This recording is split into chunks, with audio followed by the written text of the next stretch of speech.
A Jasper man fell asleep at the wheel and landed in jail. More on that, plus my report from the Aviation Association of Indiana's legislative luncheon that was held in Indianapolis yesterday, and host Bill Potter has another episode of Inform. All of that and much more is up next here on the 18 WJTS News.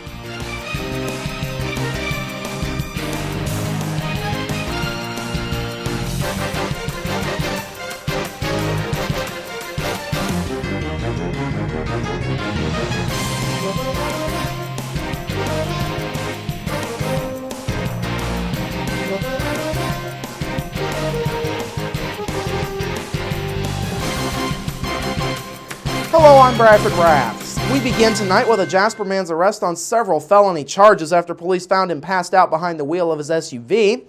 At around 5:10 this morning, Jasper police were called from a concerned motorist who told police of a vehicle that was sitting stationary at the intersection of US 231 and 12th Avenue.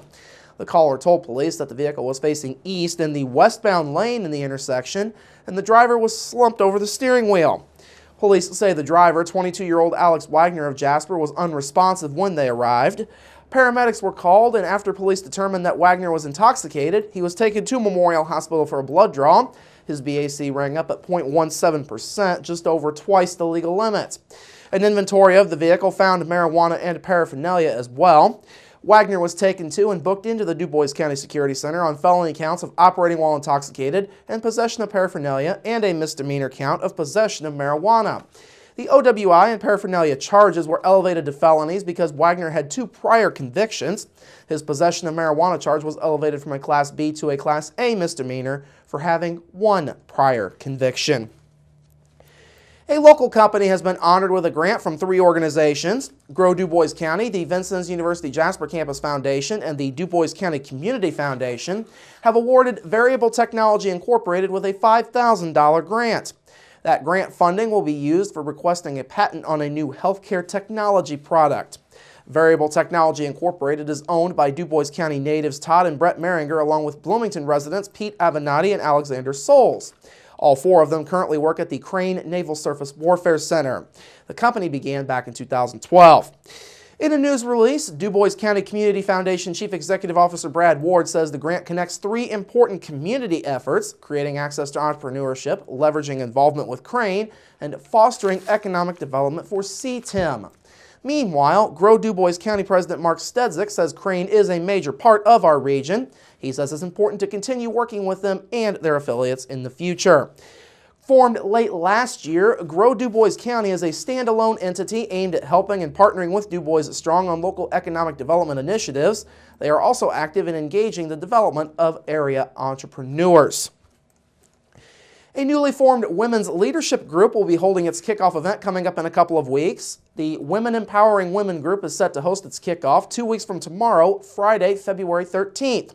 The event will go from 11:45 a.m. to 12:45 p.m. at Clubhouse 61 in Jasper. Lieutenant Governor Sue Ellspermann is the keynote speaker.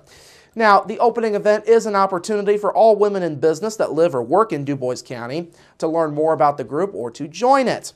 The group is the result of a year-long effort by a steering committee of women business leaders across the county.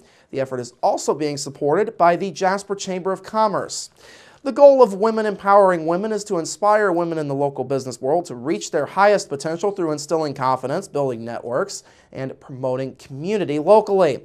A full schedule of programs for this year will also be announced during the event. Reservations can be made by calling the Jasper Chamber of Commerce at 482-6866 or by emailing chamber@jasperin.org. The cost is $10 a person, which includes lunch. Prepayment is preferred and can be done at the Jasper Chamber offices. Dress for the event is business attire. Indiana residents are a step closer to being able to buy wine directly from a winery without first having to make an in-person visit, thanks to the efforts of one local state senator. On Tuesday, the state Senate voted 40-10 in favor of a bill eliminating the current requirement that residents having wine shipped to them first have a face-to-face transaction to ensure that buyers are at least 21 years old. The new proposal would require buyers to provide a copy of a government-issued ID to confirm that they are of legal age. Supporters of the change say it will give a business boost to Indiana wineries and give wine consumers more choices. The bill, which was authored by District 48 State Senator Mark Messmer, now heads to the House for consideration. And finally tonight, an Indiana House committee has advanced a Republican-led proposal for shifting authority over education policy away from the elected state schools superintendent.